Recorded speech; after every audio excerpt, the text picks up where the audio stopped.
every self-improvement framework eventually hits the same wall. You do the habits, you create the systems, for a while it works, until it stops. And you're back at where you started from, wondering if the problem is you or something wrong with the framework. Now, what if it's neither? What if it's something in the structure of how you are doing it, not what you are trying? What if it's something else that is undoing all the work you try to do? So, from the moment I started paying attention to this sphere of self-development, at first there was a focus on the habits, setting up the habits. Then it pivoted towards we must create systems, not just doing the habits. And while it is where I am personally still stand in this way of approaching how you navigate through your life, you create systems, collections of habits. The message in this video is about setting the wrong target. If we put wrong target in our sights, then instead of our level of competence, it is the levels of our frustrations that rise up. So what is the wrong target? As often I will start broad.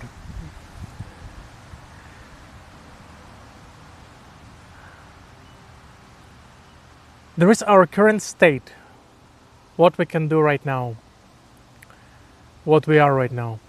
And if it's not carefully approached, then there is a conflict, there is a friction between that and the result, what we want to become. And that conflict, that opposition, that friction takes energy. And that's the frustration will grow instead of competence if without realizing this opposition becomes the target. Opposition being if you're having the memory slips or there is a piece of music you are really struggling with, any other technical difficulties. So instead of focusing on finding the solution and then doing the work in a slightly different manner, tailored specifically to the problem you're facing right now, which may be different from 2 years ago, all we do is in this internal friction that creates this loop of frustration. So the framework that I'm about to introduce to you, it doesn't require you fighting with yourself. Now you can skip to that framework as the time step is somewhere in the screen or in the description or both. But I know this is going to be a longer video than I anticipated, so I'm still going to extend this branch of thought a little bit further. This idea of wrong target, as I have a very relatable example for anyone who is doing piano work. About 2 videos ago, I mentioned that there is a difference between playing and practicing. So, building on that idea, think for a moment about the following 2 things. Reading doesn't mean learning. Reading doesn't equal learning. Playing doesn't equal practicing. Both actions, reading or playing, are part of the process, but there is something else that has to be in place in order for that transformation, learning, shifting, expanding identity to take place. And that something is the level of awareness or metacognition. And recently I have discovered a really cool video and relatively concise from an expert, which I am going to post in the description for you to watch. I highly recommend you watching that, especially for any adult learners, especially if you don't have a professional background in music education, like you didn't go through 10 years and then of pre-college and then 7 years in college of learning how to play piano. I highly recommend. Many doors will be opened. Okay, so finally, after all of this time, Let's talk about framework. So the solution that I have been using for the past years, and I want you to consider, is this Reality Transurfing, which the framework, the book that was written by Vadim Zeland, as I was mentioning a few videos ago. And one of its facets is this idea of reducing internal resistance and moving through life, so to speak, with less friction.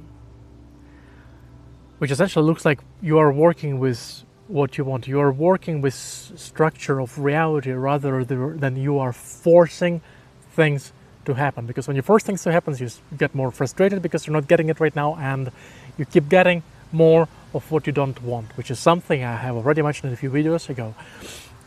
In this video, I'm going to briefly introduce you to three main, there are more, but it's going to start with three, and we'll probably stay with just three for the time being, main relevant cores of that framework, and we will dive deeper into a few of them in the upcoming videos. The number one is something that book calls the space of variations. There is a space in which everything that could ever happen to you and anything that you could ever become already exists.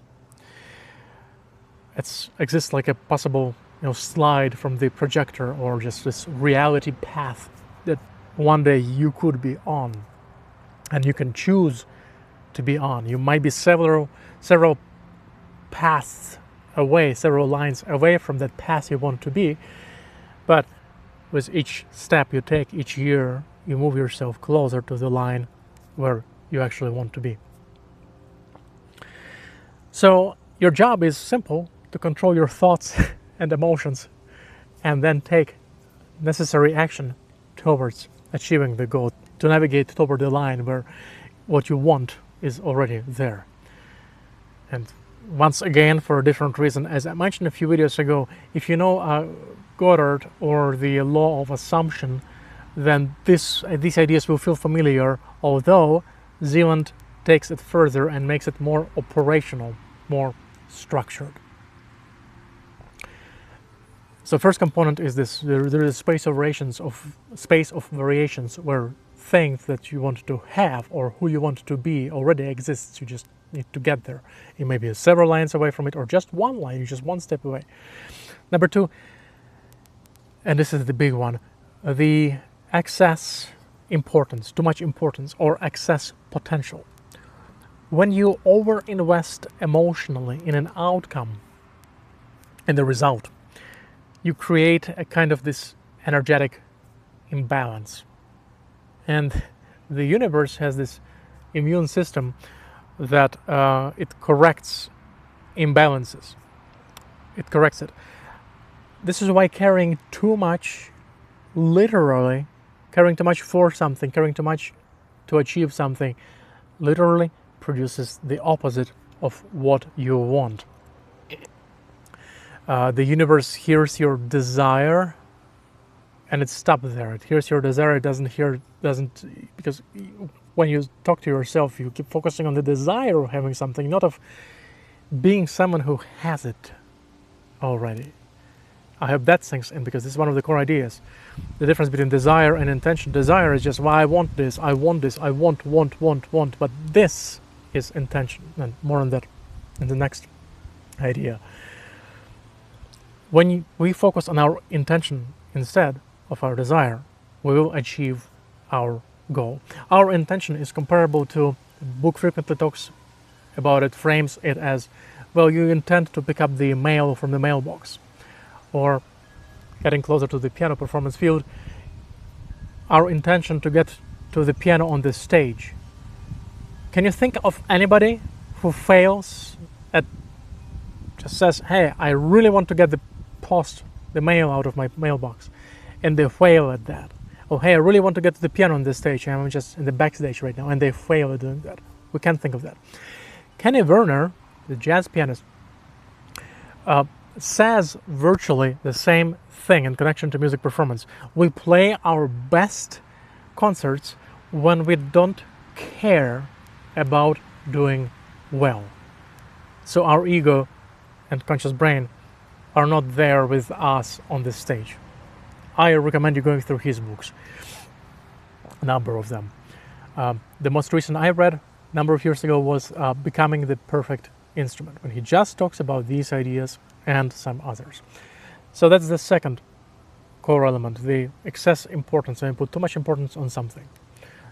And the third one is going to be the core subject of the next video, something that book calls pendulums.